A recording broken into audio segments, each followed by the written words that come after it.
What if the woman everyone called worthless inherited a place no one wanted and discovered a secret that could change everything?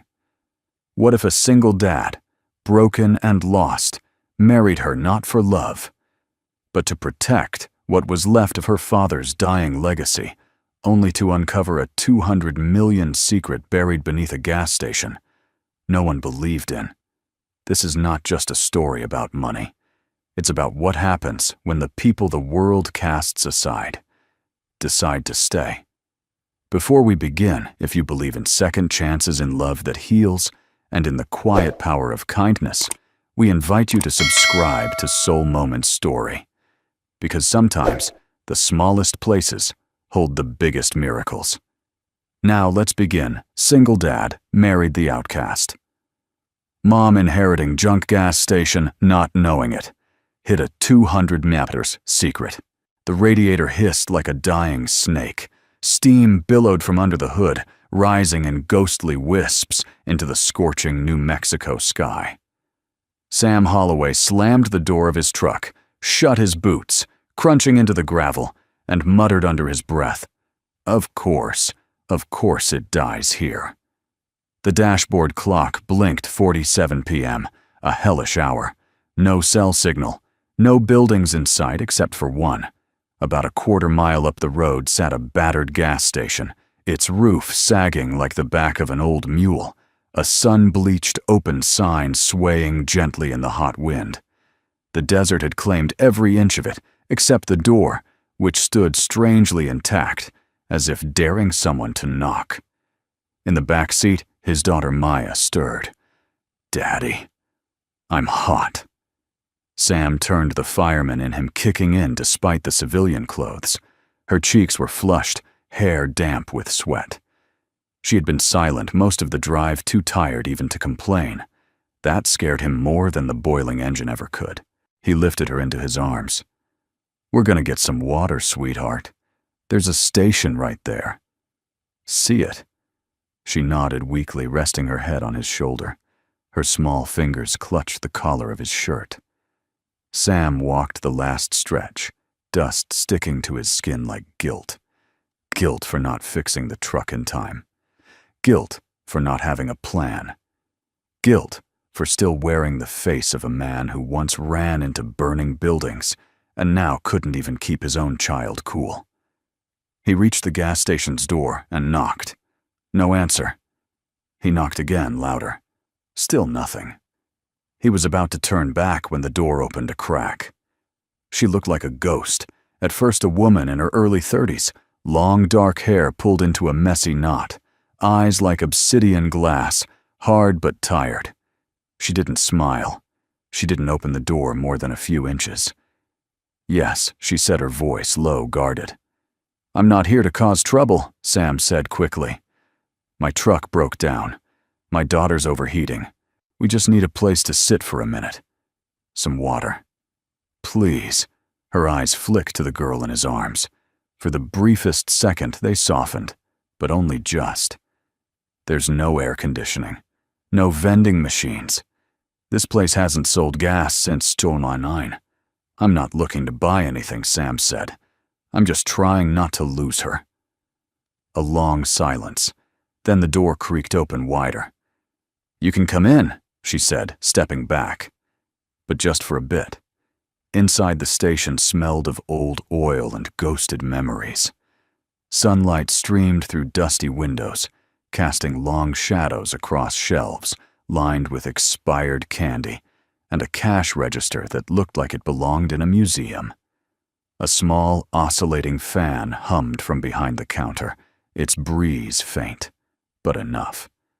She pointed to a bench near the window. "Sit her there. I'll get water." As Sam settled Maya down, she returned with a chipped glass and a cool rag. She handed both without ceremony. "I'm Carmen," she said, curtly, avoiding his eyes. "Sam," he replied. "That's Maya." Carmen nodded, then crouched beside the bench, dabbing Maya's forehead with the cloth. The motion was automatic, practiced. She was a mother, he could tell, the kind who knew exactly what a fevered child needed without speaking a word. You live here?" he asked. "Someone has to," she said, standing. "This place won't clean itself." Before Sam could respond, a voice called from the back room. A child's voice. 2, actually. "Mama." She took my marker. No, she took mine. Carmen sighed, her spine visibly tightening. "Excuse me," she muttered, disappearing behind a faded curtain. Sam looked down at Maya. Her color was returning. "That lady's kinda scary," she whispered. Sam smiled. Scary's not always bad. A few minutes later, Carmen returned, now flanked by 2 identical girls about Maya's age, with big dark eyes and hair braided in mirrored styles. One clutched a broken doll, the other a half-colored picture of a dragon. They stared at Sam like he was a stray dog. "This is Mr. Sam," Carmen said flatly. "And that's Maya. They're just resting. Don't touch their stuff." The twins said nothing, just blinked in eerie unison. Sam cleared his throat. "Nice place you got here." Carmen snorted. "You're a bad liar," he grinned. "I'm just good at seeing what it could be." That earned him a longer glance from her. Still unreadable, but something flickered. "You're not from around here," she said. "Nope." Running from something, Sam paused. Maybe running toward something. That made her go still. "You don't strike me as a man who runs," he shrugged. "You'd be surprised how fast a man runs when the fire's behind him and nothing ahead." They locked eyes. For the first time, something unspoken passed between them. 2 lives burned, scarred, and still standing. "You need to fix your truck," she said almost too quickly. "Yeah," he replied. "But I think I needed to stop here first." Carmen didn't trust easy, and never twice. She watched Sam Holloway through the grimy front window as he bent over the open hood of his old Ford pickup. Sweat soaked through the back of his shirt, darkening the fabric in the late afternoon sun. He didn't seem to mind. In fact, he worked with the quiet determination of someone used to being underestimated. She'd known that type before. But this one was different. In the hour since she let him in, he hadn't asked for more than water. He hadn't pushed, flirted, or tried to fix her. He just helped. Carmen turned back inside where her girls, Isla and Lonnie, were sitting cross-legged on the linoleum floor beside Maya, comparing dolls and giggling softly. The sight stirred something in her chest she hadn't felt in a long time, a flicker of peace. Then almost immediately the reflexive wall came back up. Peace didn't last long out here, not when you were the woman who stayed behind. Most people in this town had long written her off. Poor Carmen stuck in that junkyard of a gas station, refused to sell, refused to leave. They didn't know what it was like to be left behind by family, by life, and still choose to stand your ground, just because it was all you had left that hadn't betrayed you. Her father had loved this place, not outwardly, not with words. But she'd watched him spend decades keeping it alive when there was no reason to. Fixing pumps nobody used, polishing windows no one looked through. And when he died last year, he left it to her with a short letter and a box of rusty keys. Her siblings had laughed, literally laughed. "You got the tram zhong," her brother had said over the phone, slipping back into Vietnamese, half joking, half cruel. "Congratulations, Em. A palace of oil and ghosts." Carmen had hung up without another word. The next week she moved in with her girls and never looked back. But now this man, this stranger who showed up covered in dust, carrying a sick little girl and nothing else. No backstory, no ego, no plans, just hands that worked and eyes that didn't pity her. She hated that it unsettled her. "Girls," she said, pulling her thoughts back. "Dinner. Now." The twins scampered to their feet. Maya hesitated, glancing toward her father outside. "He'll be in soon," Carmen said more gently than she intended. "Come eat." Later, after the dishes were washed and the kids tucked in on floor mats near the back room, Sam finally came inside, wiping grease from his fingers, with a rag that looked like it had lived through 3 world wars. "She's running again," he said. "Not well, but enough to get us to the next mistake." Carmen smirked. "That's how most people live." He laughed genuinely. The sound was low and warm like a fire catching in dry wood. "Thanks for letting us stay. I owe you one." "No," she said quickly. "You don't." Silence lingered. The only sound was the hum of the old fan by the register. Sam walked toward the counter, resting his hands against it, eyes scanning the dusty shelves.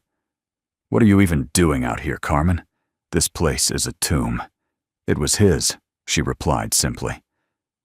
"Your dad," she nodded. "He never left. So I stayed. Somebody had to. That's loyalty," Sam said. "Or penance." She looked at him sharply. "Sorry," he said, holding up a hand. "That came out wrong." "No," she said almost in a whisper. "It didn't." There was a long pause. A familiar ache settled into the air. 2 people who had seen too much, lost too much, and still woke up the next day. He turned toward the window. "I used to run into burning buildings," he said, voice low. It was easier than walking into a courtroom and watching them give custody of Maya to someone who'd never met her. Carmen blinked. "She yours?" she asked softly. "Not biologically," he said. "My ex-wife, had her with someone else. He took off. I raised her since she was a baby. Then she left too. But Maya stayed." Carmen looked toward the back where Maya slept, nestled between her own girls, like they'd known each other forever. "You're a good father," she said. "I'm trying," he replied. "What about you?" "Their dad in the picture." Carmen shook her head. "Just a picture. Nothing else." He didn't press. That more than anything made her want to say more. "I used to be different," she murmured. "Before all this. Before the town decided I was too proud to quit and too poor to matter. Now I fix pumps that don't work, sort snacks that expired in the Obama administration, and pretend I don't care that my own siblings see me as a joke." Sam turned back to her. "I don't think you're a joke," he said. There was no pause, no need to measure the sincerity. It landed in her chest like warmth she'd forgotten. "I think," he added, "you might be the last person left with real grit." She looked at him for a long time, her face unreadable. Then, without a word, she pulled a chair from behind the counter and placed it next to his. "If you're staying," she said, "you might as well sit." Sam smiled and lowered himself into the chair. For a few minutes they said nothing, just 2 people in a forgotten place, sitting in shared silence, while the desert night wrapped around them. Outside, the stars began to flicker to life above the broken neon sign that once read, "Full Service." Inside, a different kind of light had started to glow. Sam Holloway woke at dawn to the scent of motor oil and warm tortillas. For a moment, he didn't know where he was. Then the aching pull in his lower back reminded him a thin mattress on the floor of a gas station office, his daughter curled up beside him like a question mark. Outside, the desert was beginning to glow orange with the promise of a new day or another test. Either way, he was up. Carmen had already been awake. Of course she had. She moved around the front of the store with that same silent rhythm he'd seen in firefighters during night calls. Fast, but measured like someone who knew chaos could strike at any second. She was refilling an old coffee pot and heating beans in a dented saucepan on a hot plate that looked older than both of them combined. "You cook for all your guests?" he asked, leaning on the doorway. Carmen didn't look up. "Only the ones who fix things." "Ah," he grinned. "So I'm being compensated in breakfast. I can live with that." "You're being bribed," she said dryly, pouring black coffee into a chipped mug. "I need the ice machine working, and the freezer in the back makes this noise like a dying coyote." Sam stepped into the room and picked up a wrench from the counter like it was an extension of his hand. "You got parts?" "No," she said without missing a beat. "But I've got prayer and duct tape."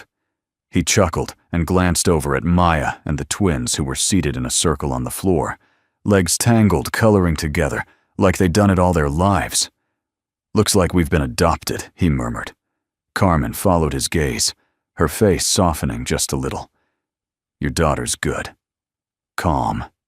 Kind." "She didn't get that from me," Sam said. "I've got more bark than grace." Carmen smirked. "Then she's lucky to have both." Sam bent over the freezer. "So when did this place start falling apart?" "It never stopped," Carmen replied, sliding a plate of tortillas and eggs onto the counter. "I was just too stubborn to let it die." He glanced back at her. "And why's that?" She hesitated. Then, "Because if I gave up on this, what else would I have left to fight for?" Sam didn't answer, but he understood. The next few hours passed in a rhythm that neither of them expected, but both somehow needed. Sam rewired the fuse box, patched the water heater, and unjammed the door to the old walk-in cooler. Carmen swept out decades of dust, wiped the front windows until they were almost clear, and reorganized the shelves into something resembling order. It was nothing revolutionary, but it was movement, and sometimes that was enough. Around noon, the desert heat became relentless. Carmen handed Sam a lukewarm bottle of root beer from the cooler, which he accepted like it was liquid gold. "Do you do this for a living?" she asked. "I did," he said, cracking the cap. "Before I didn't." Carmen raised an eyebrow. "Firefighter," he added, "for 15 years. Lost a buddy in a warehouse collapse. After that, the fire wasn't just on the outside anymore." Carmen's voice lowered. "I'm sorry." Sam shrugged. "It's life. Sometimes it burns. Sometimes it teaches you how to rebuild." She nodded slowly. "You don't talk much, do you?" "I do," he said, taking a sip. "Just not about nothing." Carmen crossed her arms. "Then let's talk about something." He tilted his head. "You first." She hesitated. Then, quietly, "This place belonged to my father. He was quiet. Didn't say much. Didn't laugh much either. He worked this land every day like it was sacred, and when he died, he left it to me. Just me. Not my brother. Not my sister. Just the one they all thought had wasted her life. Why, I ask myself that every day." Sam looked around the rusted signs, the sagging beams, the silent pumps that hadn't felt gasoline in over a decade. "You ever think maybe he saw something in you they didn't?" Carmen blinked. No one had ever said it that plainly, not even herself. "I don't know," she said finally. "I was the only one who stayed. Maybe that was enough." Sam leaned back against the counter. Sometimes showing up is the bravest thing a person can do. Later that afternoon, while fixing the shop's back door latch, Sam spotted something strange near the foundation, a patch of concrete that looked newer than the rest, with faint scratches where someone had once welded shut a metal hinge. He knelt beside it, fingertips brushing the edge. Carmen noticed and walked over, brow furrowed. "That's new," he said. She squinted. "No, it's been there since I was little. Dad always said never to mess with that part of the floor." Sam traced the outline. "It's not part of the plumbing. And this," he pointed at the faint seam, "this is a hatch." Carmen froze, like a storm shelter maybe, or something else. She knelt beside him, staring at it. "I always thought it was just dead space, a weird quirk in the building." Sam looked up at her. "You mind if I check?" Carmen nodded slowly. "Do what you have to." Sam took a crowbar and began working the edges. As metal scraped against concrete, Carmen's heart pounded for reasons she couldn't name. Her girls were laughing in the other room. Maya was showing them how to braid friendship bracelets out of yarn. But here, in this forgotten corner of her father's kingdom, something was waiting to be found. The crowbar gave with a metallic groan. dust puffed into the air as the concrete panel lifted, revealing a dark rectangular void beneath the floor of the back room. Sam paused, sweat beading on his brow, eyes narrowing into the space like a man who knew he was on the edge of something much bigger than himself. Carmen stood behind him, her arms crossed tightly, not in defense, but in memory. She stared at the opening as if it were a doorway, not into the ground, but into a version of her father she never understood. "What is it?" she asked, her voice barely audible. Sam reached for his flashlight. "Let's find out." He flicked on the beam and pointed it downward. A metal ladder descended into a space no deeper than a storm shelter, maybe 8 feet down, but what caught his breath wasn't the dimensions. It was what lined the walls. Shelves, crates, files. And in the very back, a gray steel locker sealed with a dial lock and worn by time. He exhaled. "You're gonna want to see this." Carmen didn't move. Her eyes were locked on the open hatch, her body stiff like something long buried in her bones had just stirred awake. "I'm not sure I do," she whispered. Sam turned to her, his tone softer now. "You don't have to go down. But whatever this is, it's part of your story. You deserve to know." Carmen stepped forward. She descended slowly, one rung at a time, the metal groaning beneath her weight. The air down there was cool, dry, stale, but not dead. It smelled like paper metal and secrets. When her feet touched the floor, she turned full circle. The shelves were stacked with coded maps, stacks of government forms, boxes labeled in both English and Spanish, some dated as far back as 1984. There were encrypted radios, old surveillance photographs, and rows of burner phones. She blinked. This can't be real. Sam was kneeling by one of the crates. He opened it and pulled out a thick binder filled with numbers and routing codes. Another crate held packets of cash, $100 bills, bound tight in bands marked unregistered. Carmen stared at it all. Her mind tried to make sense of the impossible. My father, he was a mechanic, a quiet man. He drank instant coffee, listened to baseball on the AM radio. He couldn't have been. She broke off. Sam stood slowly. "Carmen, this isn't random. This is organized. This is intelligence grade." She turned to the steel locker in the back. For a moment, she didn't move. Then she stepped forward. The combination lock on the locker was old, but still intact. She ran her fingers over it slowly, then stopped. "July 9th, she said. "What, my birthday? It's always been the password to everything.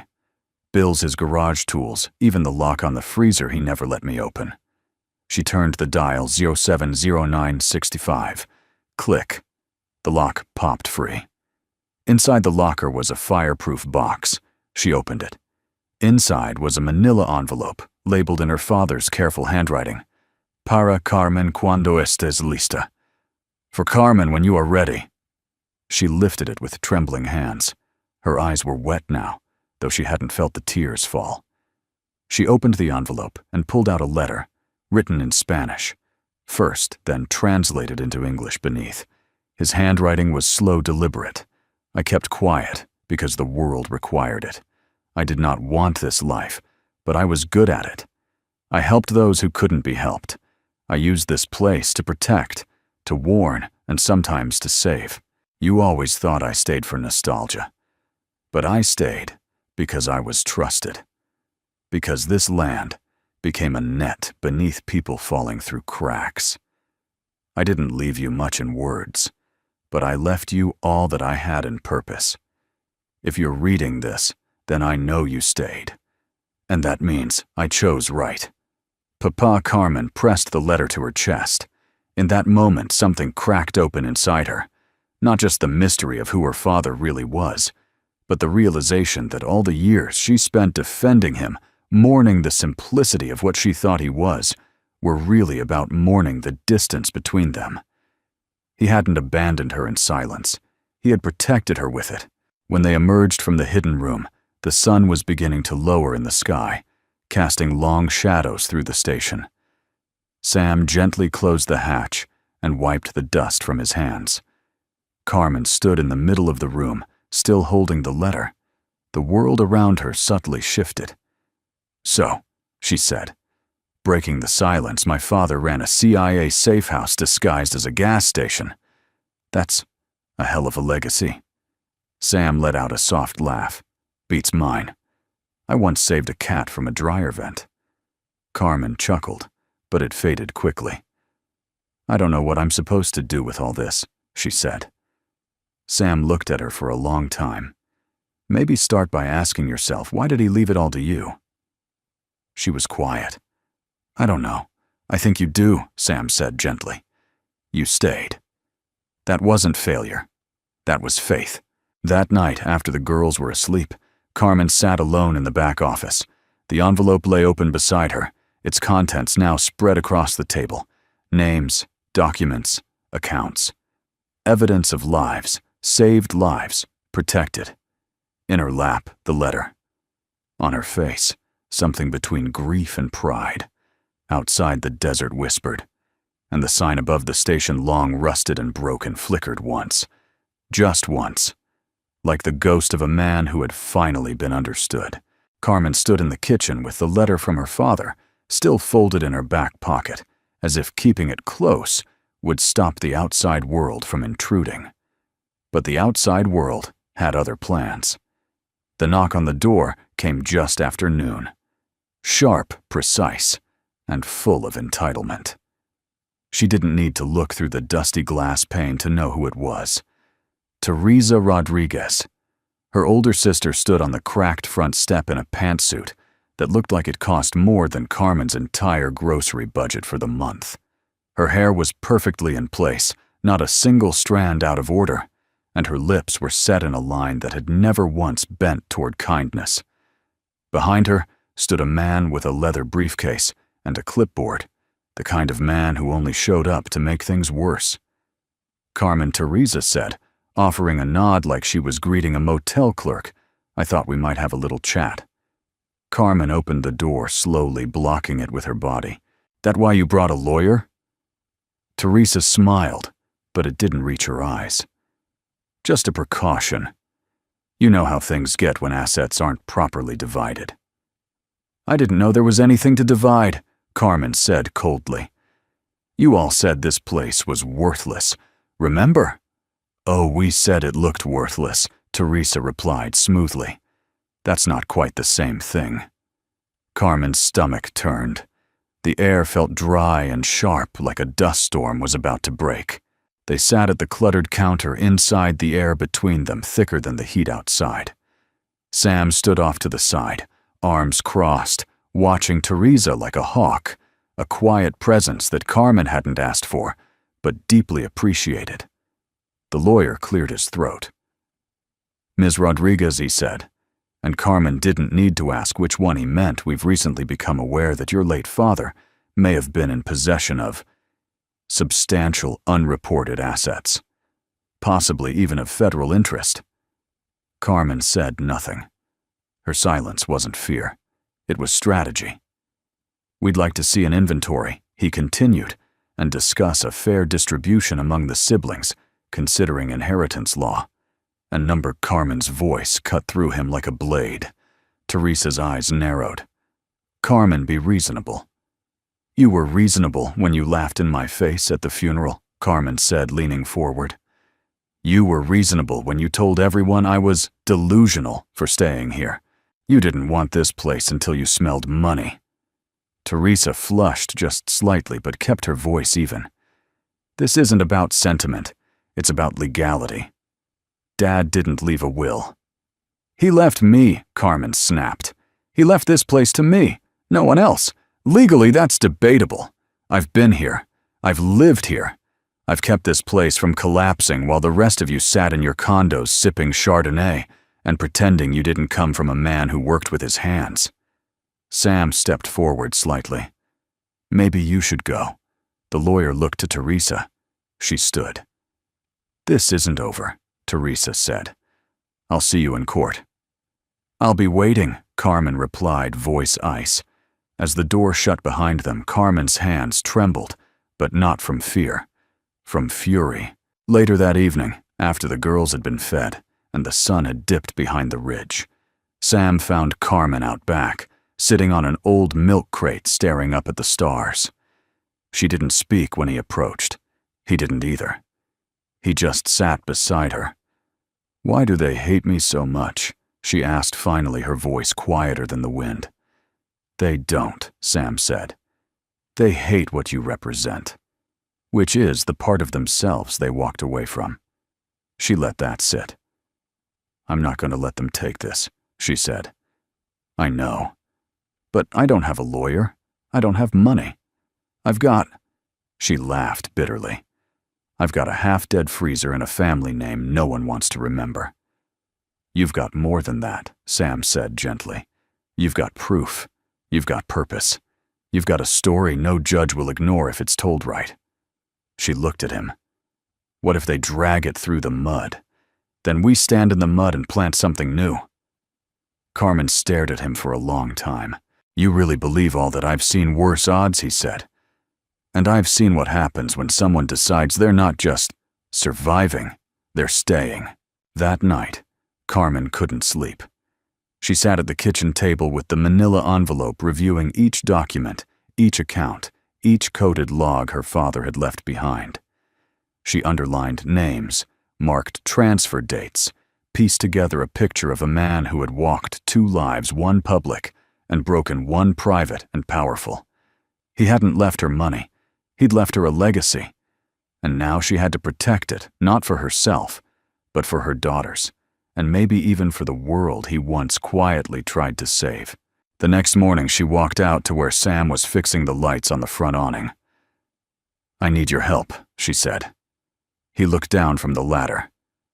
"With what? Everything." It wasn't a proposal.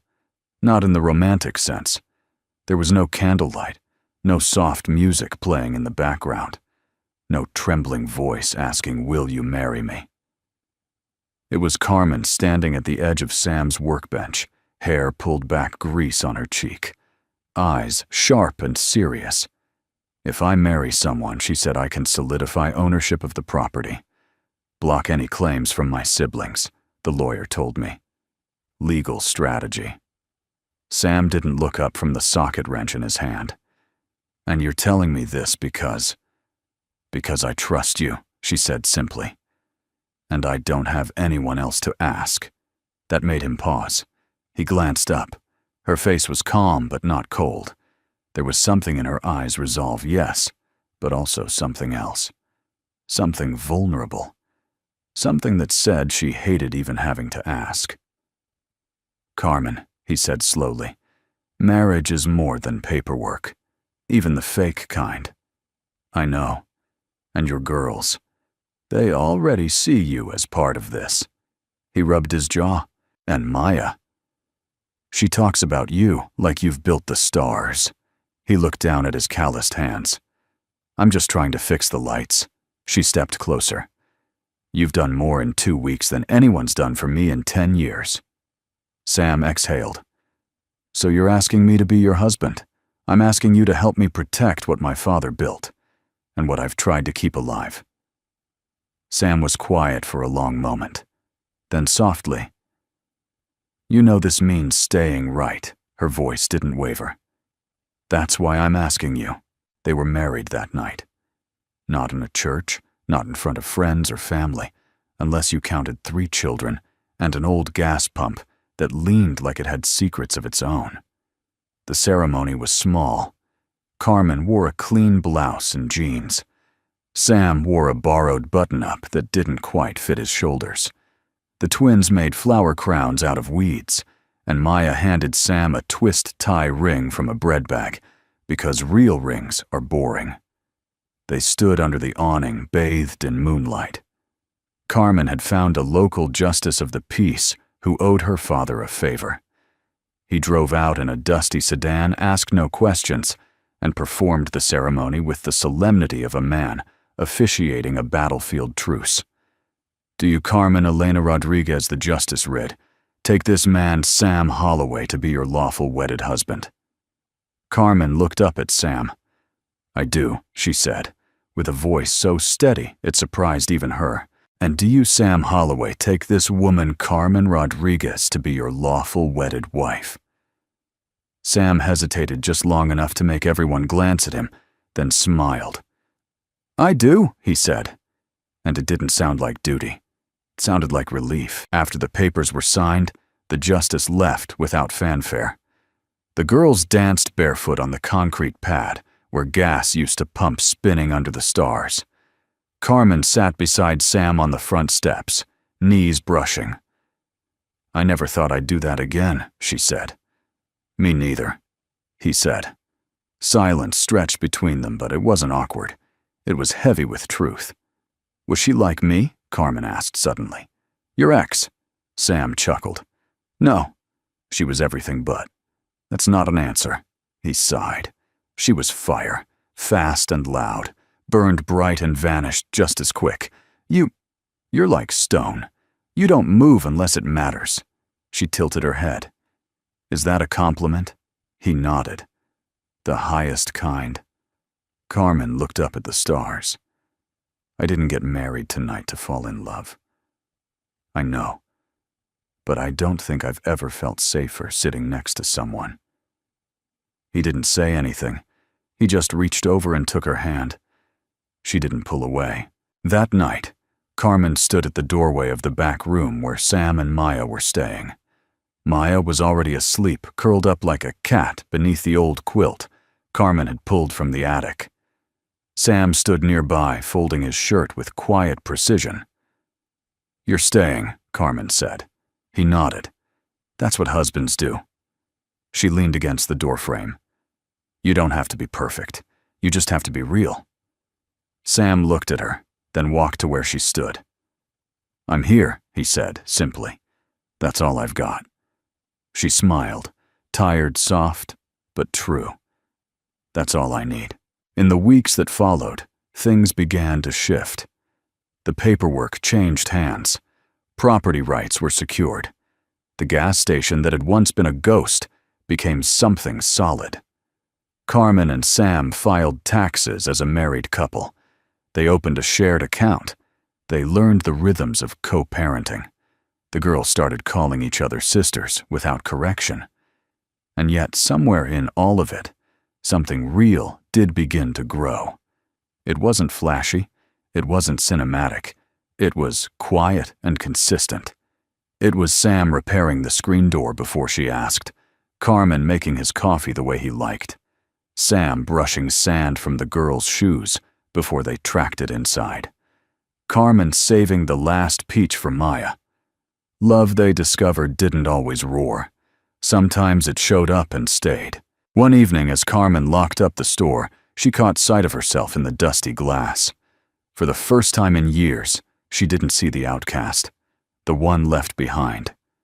She saw a woman who had chosen to stay, and who now had someone staying with her. It was Sam who found the seam. The afternoon sun had already begun its descent, casting long gold ribbons across the scuffed floor of the storage room. He had been moving a rusted shelving unit to create space for a freezer repair when he noticed it, a faint line in the concrete, almost perfectly square, like the ghost of a door someone tried to forget. At first, he assumed it was a simple patch job. Old buildings had plenty. But when he rapped his knuckles against it, the sound changed hollow, unlike the rest of the slab. Carmen, he called out, crouching beside it. She arrived quickly, dusting flour from her hands. She'd been baking cornbread with the girls. What is it? She asked. Sam pointed. You said your dad always told you not to mess with this part of the floor. Yeah, always. I thought it was plumbing, or... She stopped mid-sentence as she looked closer, her brows furrowed. That's not normal. No, it's not. Sam agreed. It's a hatch. They stared at it for a moment, saying nothing. You sure you want to know what's under there? He asked quietly. Carmen folded her arms. I've been living on top of it for 30 years. I think it's time. The crowbar slid under the lip of the slab, and with a grunt, Sam lifted. The hatch groaned open, releasing a stale breath from beneath the floor. A square cavity revealed itself 6 feet deep, built with steel-reinforced walls. A metal ladder clung to one side. It wasn't just a hole, it was deliberate. Carmen knelt beside him, hands trembling slightly. My father. He built this. Sam nodded slowly. It's a vault. They exchanged a look. Then Carmen stood. I'm going down.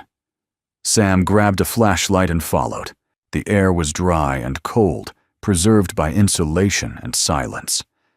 Carmen descended carefully, her boots hitting metal rungs that had not seen light in decades. Sam followed behind, flashlight beams slicing through the shadows. At the bottom, their shoes hit steel plating. Carmen turned slowly.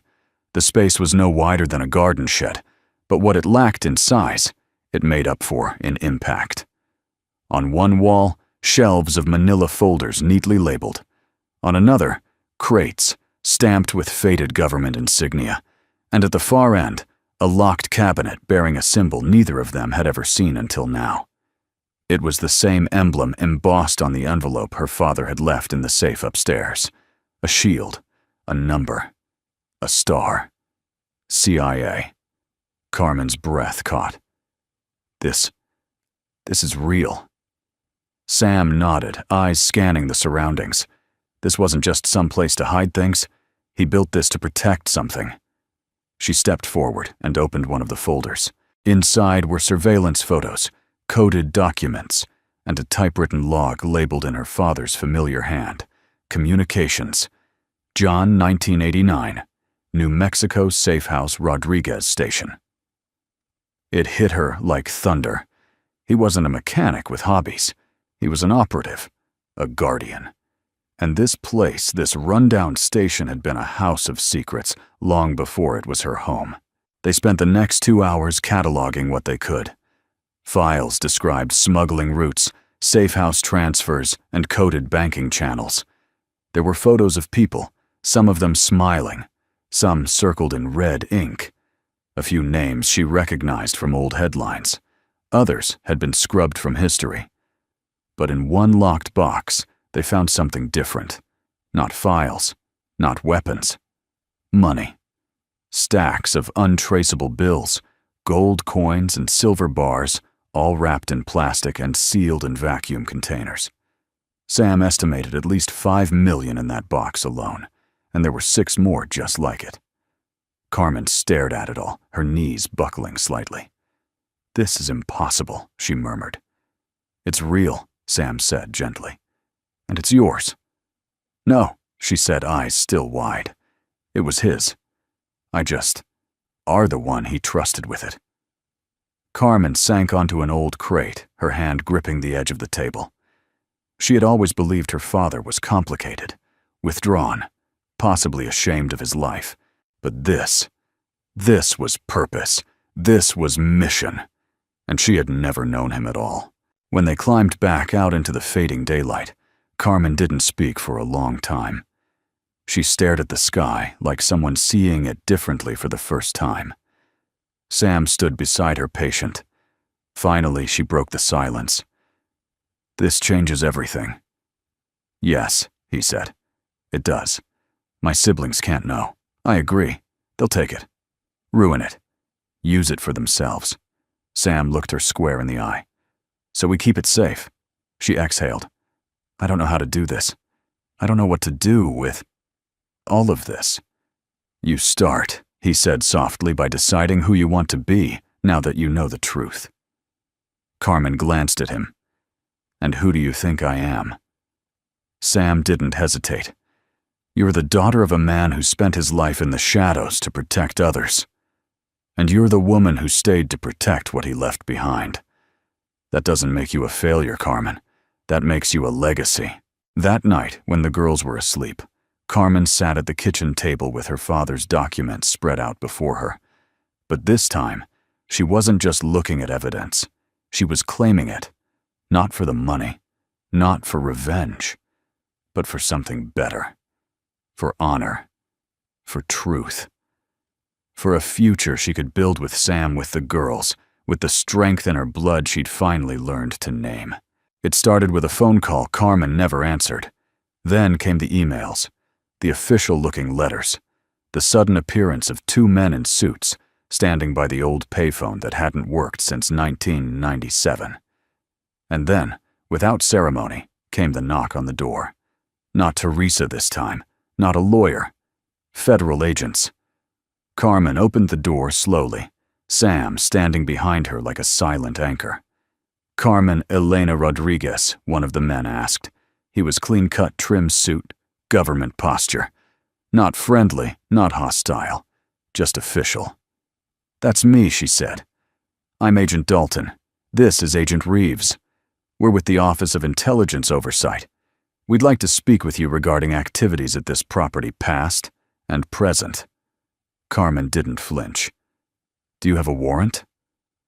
"We're not here to search," Dalton said. "We're here to protect." Sam's shoulders tensed. "Protect what?" Carmen asked. "Your father's work," Agent Reeves answered. That was the moment she realized they already knew. They sat at the counter where gas station coffee once poured.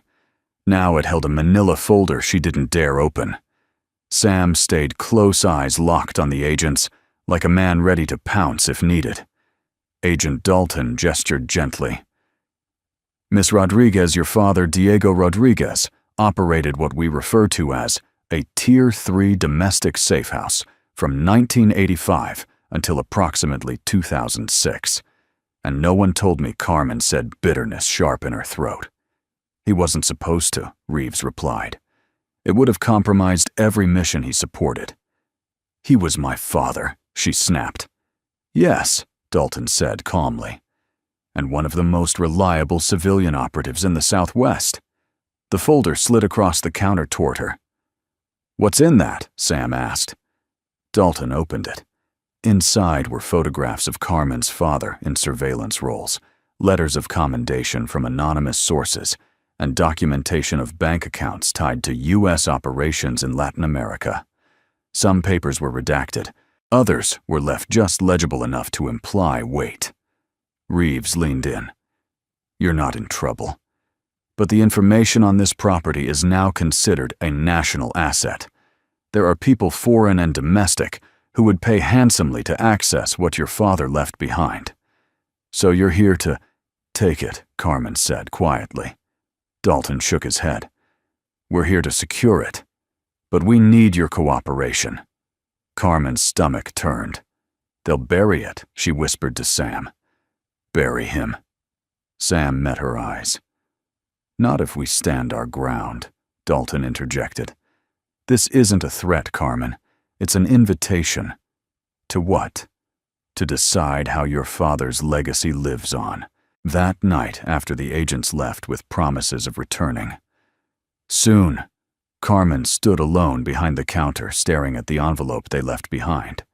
She didn't open it. Instead, she walked out into the darkness, where the old gas pumps stood like silent soldiers, guarding a battlefield of forgotten names. Sam followed her after a moment. They knew everything she said, her voice low. They didn't know. "You," Sam replied. "That's the difference." She turned to face him. "I don't want them turning this place into a footnote. I don't want Dad's name to disappear into a sealed file." "Then don't let them." "I don't have that kind of power." Sam stepped closer. "Yes, you do. You're not just his daughter. You're the one who stayed. You held this place together when everyone else ran. That's more than power. It's ownership." Carmen laughed bitterly. "Ownership doesn't mean much against the federal government." Sam took her hand. "Then maybe it's time you own your story, not theirs." The next morning, Carmen made a decision. She called the agents back and told them this: "You can look, you can inventory, but you don't get to erase anything. I'm keeping the station, the name, the story. And if this goes to court, I'll tell the world that my father served this country without a flag or a pension, just purpose. And I dare you to argue with that on record." Dalton was silent for a long moment. Then he said, "Understood.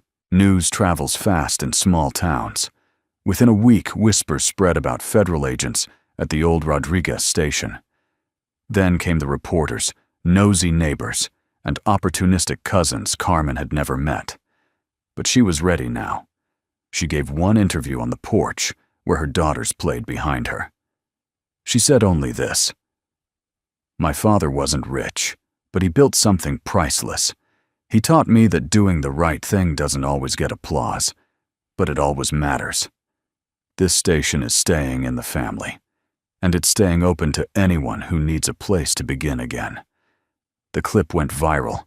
Donations came in, letters from veterans, thank yous from retired agents. Someone sent a signed baseball card from the 1989 World Series with a note: 'Your dad saved my life in Nicaragua. You'll never know how.' Sam read every note aloud to her over coffee. She never cried, but her hands trembled just a little every time he said, 'There's more.' That night, as the wind picked up outside and the desert stars blinked through the rafters, Carmen stood with Sam behind the station. 'Do you regret it?' she asked. 'Which part, staying?' He looked at her, smile easy. 'I haven't felt like a stranger in a long time. That's because of you.' She touched his arm gently. 'I didn't mean to fall into any of this.' 'I don't think you fell,' Sam said. 'I think you rose.' The money sat there like a sleeping animal, still heavy, but very much alive. Carmen stared at the crates for the third night in a row. Each one was sealed tight, stacked in neat, cold rows beneath the storage hatch. Every time she descended the metal ladder into the vault her father built, she felt like she was stepping not just underground, but into a version of herself she hadn't met yet. A woman with power, not the kind that barked orders or signed checks without blinking, but the kind that came with choice. She'd never had that before. Not really. Not since she was 17 and pregnant, or 25, and trying to explain to a courtroom why her daughters needed her more than a man with a tie and a savings account. And now, somewhere between the surveillance files and the gold coins wrapped in wax paper, Carmen Rodriguez held more leverage than anyone in this town had ever imagined. And it terrified her. Still awake, Sam's voice called gently from above. She looked up. He was leaning against the hatch flashlight in one hand, the other resting casually on his hip. "Come on down," she said. "Might as well see how the other half stores their retirement plans." He climbed down slowly, ducking beneath the low ceiling as he joined her. "Same as last night?" he asked. Carmen nodded. "Nothing's changed." Sam looked around. "You keep expecting it to disappear?" "No," she said. "I keep expecting me to disappear." He raised an eyebrow. She sat down on the bottom step. "Sam, I was a girl who couldn't afford diapers, who once sold a bracelet just to buy enough gas to get to a job interview. And now, I'm sitting on millions of dollars in documents that could rewrite history books. Maybe you were never just a girl in survival mode," he said. "Maybe you were always the daughter of someone extraordinary." I didn't feel extraordinary. Most people doing the real work never do. Later that morning, Carmen gathered the girls around the old kitchen table and explained carefully, and in her own way, that their grandfather had left something behind. Something important. Something they would one day help protect. Isla raised her hand. "Like treasure, sort of," Carmen said. "But not the kind you spend."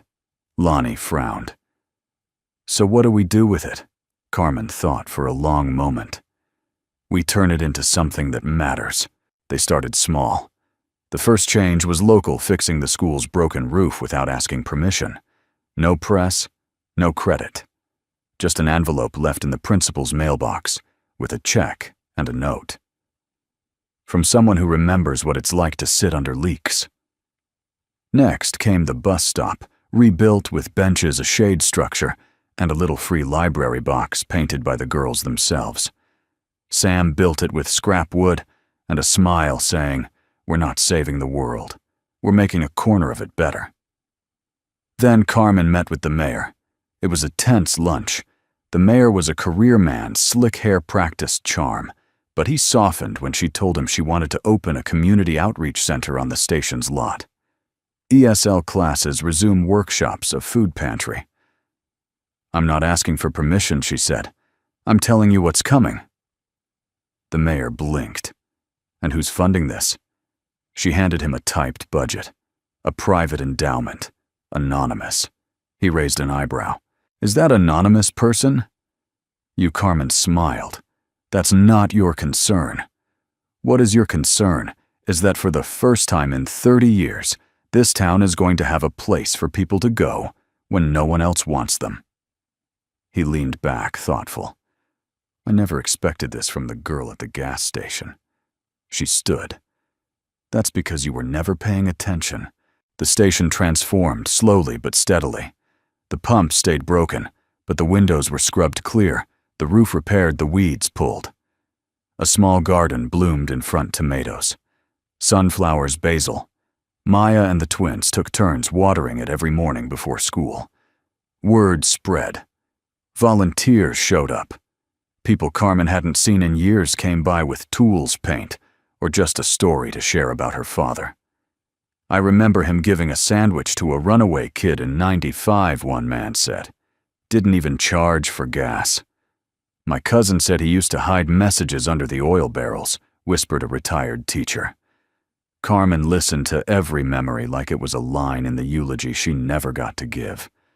And she realized something unexpected. The legacy wasn't in the vault. It was already here, in the walls, in the stories, in her. One evening, as the sun bled orange across the desert, Sam found her sitting on the steps of the now polished front porch. He joined her, handing her a cold soda. "You did it," he said. "We did it," she replied. "No." "You led." She looked at him, a quiet smile forming. "I didn't think I could carry this much." "You're not carrying it," he said. "You're planting it." She leaned her head against his shoulder. "I used to think gold was heavy because it was valuable. Now I think it's heavy because it asks something of you." Sam exhaled. "Like what responsibility? Compassion? Vision?" He nodded. "You've got all three." "I've got you," she whispered. He kissed the top of her head. "That helps too." That night, Carmen unlocked the vault one last time. She didn't count. Didn't move anything. She just stood there, lit by a single bulb, surrounded by the weight of everything her father never said. She pulled a pen from her back pocket, knelt down beside the lowest crate, and wrote, "Let this gold build more than fences. Let it build futures." Then she turned off the light, climbed the ladder, and closed the hatch behind her. And this time, she locked it from above. By the time autumn arrived, the gas station didn't look much like a gas station anymore. The rust was still on the pumps, and the faded full-service sign still hung crooked on its wire. But everything else had changed. The gravel lot had become a gathering place. Children's chalk drawings crisscrossed the concrete, like prayers in color, and a picnic table sat beneath a shade canopy stitched together by volunteers who once avoided the place like a plague. Now they came to it like a well. Some days it was for food, some days for help. But most days, they came just to sit in the quiet presence of something built from dust and turned into hope. Carmen walked through the main room of the station, now refurbished with warm lights, painted walls, and shelves filled not with expired candy, but with books donated, worn, and loved. She ran her fingers along the spine of a children's storybook that had once been hers. The name Carmen Elena was still faintly scribbled in pencil inside the cover. She smiled. Isla and Lonnie were at the back table, heads bowed over their homework, giggling in bursts.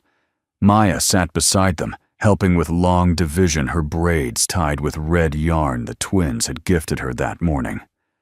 Carmen watched them for a moment, their closeness so natural, so seamless, that she sometimes forgot they hadn't been sisters from birth. They were now. Outside, Sam was painting the final plank of the new garden fence. The desert wind blew his hair back from his face, and sunlight caught the faint lines around his eyes. Lines not of age, but of effort, of staying. He looked up as Carmen stepped outside. "Well," he said, "it's almost finished." He grinned. "I've heard that before. This time, I believe it." He dropped the paintbrush into a bucket of turpentine and wiped his hands on a rag. "You should see it from the road. When the sun hits that sign out front, the whole place glows." Carmen glanced over at the new wooden sign they had installed a few weeks ago. Painted by the girls, the letters weren't perfect, but they were bold. "The Hope Station." A place to begin again. Sam moved beside her, slipping his arm around her waist. "Funny," he said. "It started as a pit stop, a dead end." "It was never dead," Carmen replied. "It was just waiting for someone to listen." That evening, they hosted their first community dinner. Folding tables stretched across the front yard, covered in mismatched tablecloths and paper plates. Carmen made tamales from her mother's old recipe. Sam grilled burgers. Neighbors brought pies, potato salad, and old stories. Children ran barefoot under the porch, light laughter ringing like bells. A woman from across town, once Carmen's high school classmate, approached her near the end of the night. She held a paper plate in one hand and a photo in the other. "I didn't know your dad back then," she said, "but I found this in my uncle's garage. Said your father gave him a job when no one else would. Said he paid him out of his own pocket just so he wouldn't lose his house." Carmen took the photo. It was her father, young, serious, standing beside a man who looked nervous, but relieved. Behind them was the station, still chipped and weathered, but strong. She swallowed the lump rising in her throat. "Thank you," she whispered. The woman smiled. "No, thank you. You stayed." Later that night, the girls fell asleep tangled together on a blanket outside stars, overhead like 1,000 tiny promises. Carmen and Sam sat on the hood of the truck, watching the embers of the fire pit glow. "You ever think we'd end up here?" Sam asked, his voice low. Carmen chuckled. "Here. Joan Mom, married to a man I met on a dead road, sitting on a fortune under my feet, running a community center out of a broken gas station. Absolutely not." He smiled. "Me neither." She glanced at him. "You ever miss the life you had before?" He shook his head. It was never a life, just noise. Carmen leaned her head on his shoulder. "I didn't know I needed this until it found me." Sam looked down at her hand in his. "You didn't just build a family." "Carmen," he said, "you chose one. That matters." She nodded slowly. "Funny how sometimes when everything falls apart, you get to decide what to keep." Sam kissed the top of her head quiet for a moment. "You think they'd be proud?" she asked. "Your dad," he said. "I think he knew exactly what he was doing when he left it all to you." Carmen smiled, eyes glistening.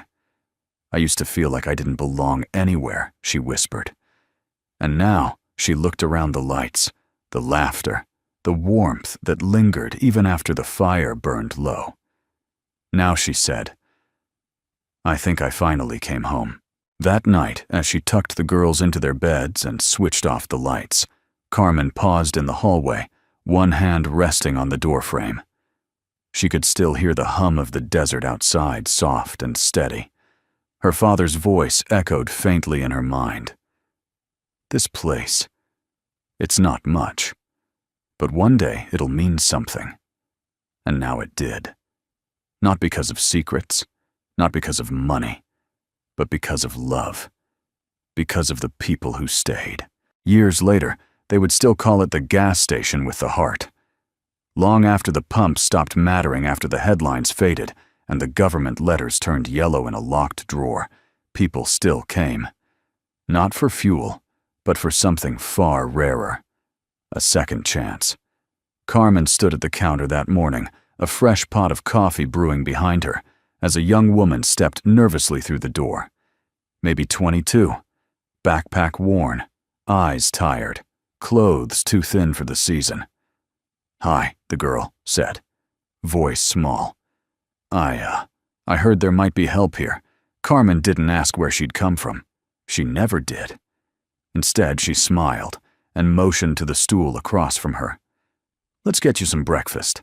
The girl blinked, surprised. "I don't have money," she said quickly.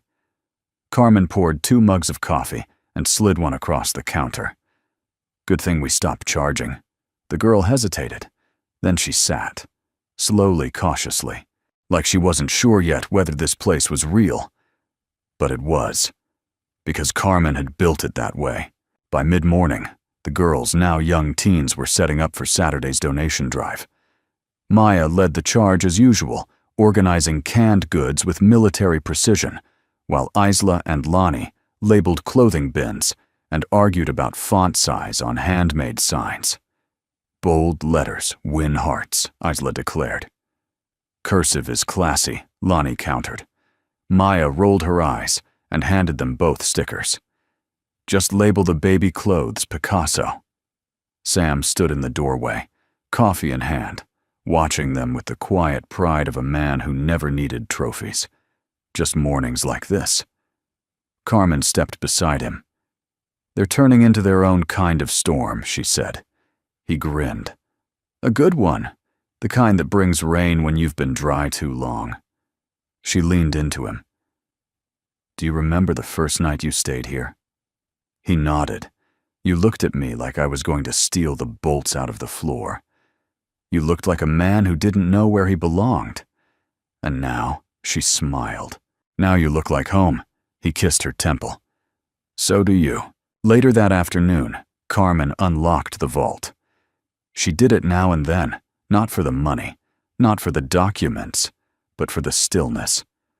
The vault was a place untouched by time, echoing with the quiet devotion of a man who had lived in shadows to protect the light. She ran her fingers along the crates now sealed and inventoried each marked with the date she first opened it. She no longer feared what was down here. She understood it. She honored it. At the back, taped to the wall, was her father's original letter. "If you're reading this, then I know you stayed. And that means I chose right." She whispered it aloud. "You did, Papa." Then she added a new note, one written in her own hand, folded neatly and placed beneath his. "I stayed. I built something. And now it's bigger than you or me. It's a place where people begin again. I hope that's what you wanted, because it's what I needed." She turned off the light and closed the vault. This time she left it unlocked, because what mattered most was no longer inside. The town slowly changed around them. No one made a big announcement, no ribbon cuttings or newspaper spreads. But the old junkyard next door became a mechanic's training garage for at-risk teens.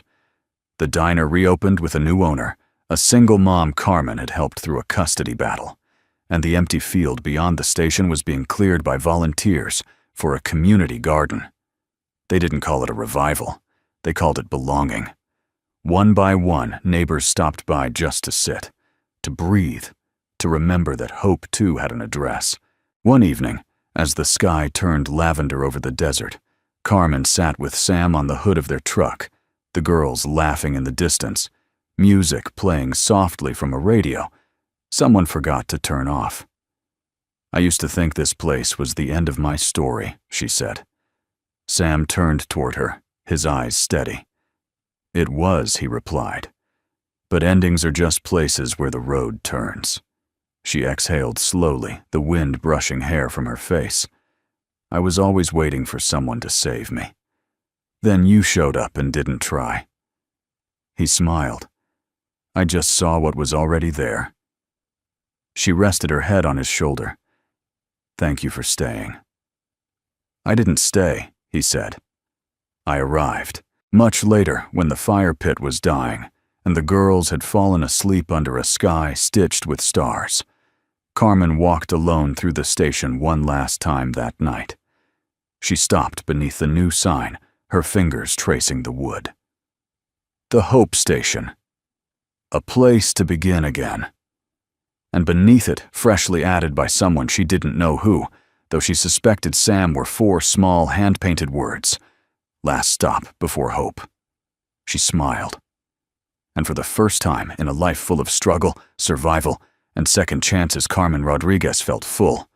Not of fear, not of doubt, but of something stronger. Peace. We'd love to know where are you watching from. Share your city or country in the comments below, and let us know which part of this story touched your heart the most. If you enjoy stories that warm the soul and remind us of the quiet power of love, resilience, and second chances, don't forget to subscribe to Soul Moments Story and turn on the bell so you never miss a moment. Thank you so much for spending your time with us. We're honored to have you here. Until next time, stay kind, stay hopeful, and keep believing in the good. Take care.